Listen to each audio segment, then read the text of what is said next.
to pull the trigger, a beautiful woman suddenly appeared in front of his target. As a professional, he immediately adjusted his aim and refocused on the target. But a slight unease inside him forced him to look at the woman again. He knew that getting distracted could be dangerous. He took a deep breath and checked his watch. Heart rate, 65. Perfect. He held the trigger firmly and aimed with complete concentration. Until now, he had never missed. But as soon as the shot was fired, something surprising happened. The woman stepped in front of the bullet. Jack immediately prepared for a second shot, but at that moment, the curtains were drawn. The target disappeared. Mission failed. Without wasting time, he dismantled the rifle, packed the bag, and disappeared into the darkness of the night. When he reached the street, he called a taxi and went straight to the airport. Before entering, he threw his last weapon into a trash can.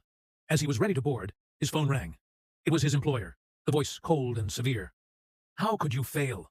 But the conversation didn't end there. The client wouldn't let this failure go easily. Jack knew that in the world of big targets, failure meant becoming the hunted. Without hesitation, he smashed the phone, removed the chip, and crushed it under his feet. Now no one could trace him, but he remained on high alert. As soon as he boarded the flight, he noticed a man with sunglasses sitting a few rows ahead, repeatedly looking at him. The suspicion grew. When the flight landed, Jack immediately booked another flight with a fake identity.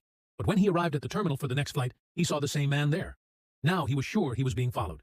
He canceled the flight and bought a new ticket for the next morning. He spent the night in a hotel. The next day, he boarded another flight and finally reached his hideout. He got into his car and took a long route through forests, fields, and deserted roads. He wanted to be sure he wasn't being followed. Finally, when he arrived at his farmhouse-style home, something seemed off. There were footprints on the ground. Someone had been there, a clear sign of danger. He immediately grabbed his backup gun from the car, quietly scaled the wall, and hid in the bushes. He found more footprints, this time leading inside the house. He checked every room, but there was no one there, only broken objects and bloodstains on the floor, clear signs of a struggle. Terrified, he called his wife. She answered in a weak voice, "I'm at the hospital." A man and a woman broke into the house and attacked me. Jack's world collapsed. He immediately arranged for her transfer to a private hospital, and then went into hiding. He grabbed a shovel and began to dig. As a professional assassin, he had hidden emergency weapons, money, and equipment in every corner of his farm.